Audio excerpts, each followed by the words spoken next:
Orang asing itu lusuh, mirip bandit, menodongkan pedang dan mengancam. Dengan pertanyaan apakah pemuda ini bersedia menjadi makanan mereka, Kyle terkejut, belum pulih. Dari keluar gua, pedang berdarah itu jatuh ke tanah dengan bunyi tumpul. Kyle mundur dari mayat asing itu, tubuhnya tergeletak tak bernyawa di tanah. Dia yakin ini bukan salahnya, tak mengerti mengapa jadi begini. Banyak pikiran tentang bagaimana dia membunuh seseorang untuk pertama kalinya.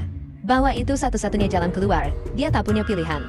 Serta fakta bahwa dia tak bisa melakukan apapun. Dengan keraguan tentang bagaimana bisa seseorang melakukannya, dia tak tahu harus berbuat apa. Karena orang asing menyerangnya, Kyle tak yakin ini bukan mimpi. Dan apakah dia benar-benar jadi pembunuh? Sebuah papan neon kuning tiba-tiba muncul di depannya, memberitahukan bahwa level eksternal Kyle telah meningkat. Pria itu ragu-ragu berdiri, berhenti di dekat mayat, berpikir, rupanya dia benar-benar membunuh seseorang. Dan ini meningkatkan levelnya, tawa gugup pertama lolos dari mulutnya. Saat dia mulai sadar karena tawa, ketegangan gugup pun menghilang. Dan jadi lebih mudah menerima kenyataan di sekitarnya.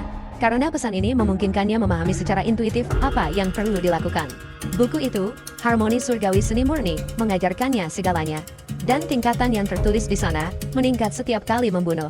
Itu seharusnya membantu Kyle kembali ke dunia asalnya. Yang berarti dia harus mencapai level maksimum, oleh karena itu saat ini. Kyle telah menjadi pejuang tak terkalahkan, menantang musuh untuk menunjukkan keahlian mereka. Dalam pertarungan lain, dia mengancam kepala sekte iblis. Dengan pedangnya, sementara anak buahnya mencoba mengubah situasi yang kala ini entah bagaimana. Sekarang, di dunia ini, Kyle dipanggil Kaisar Pedang Abadi, dan dia tidak bisa mengingat pemimpin sekte mana yang ada di depannya, pemimpin sekte iblis. Mengklaim bahwa dia juga seorang Kaisar Pedang Abadi, tetapi Kyle melihat pakaiannya dan menyadari bahwa dia adalah kepala ke-8 dari sekte itu. Orang itu mulai menghitung dengan jari-jarinya. Berapa banyak pemimpin sebelumnya dari sekte ini yang mati di tangannya? Dan ternyata sudah 6. Kyle berkata dengan keras dengan senyum riang bahwa orang-orang dari sekte ini aneh, karena dia bertemu mereka setiap 10 tahun. Namun, kecerobohannya menipu, karena dalam sekejap saja, dia mampu memanggil pedangnya dan kekuatan magisnya, yang menerangi wajahnya dengan cahaya biru. 1 detik sudah cukup bagi Kyle untuk memenggal kepala pemimpin sekte iblis lainnya.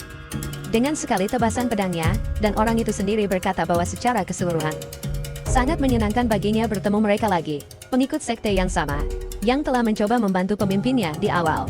Sekali lagi melompat ke arah Kyle dengan pedang, berteriak bahwa dia akan membalas dendam pada gurunya. Dengan membunuh bajingan iblis seperti Kyle, Kyle dengan mudah menghindari pukulan itu. Bertanya apakah pengikut itu serius, dan apakah dia benar-benar anggota sekte iblis juga.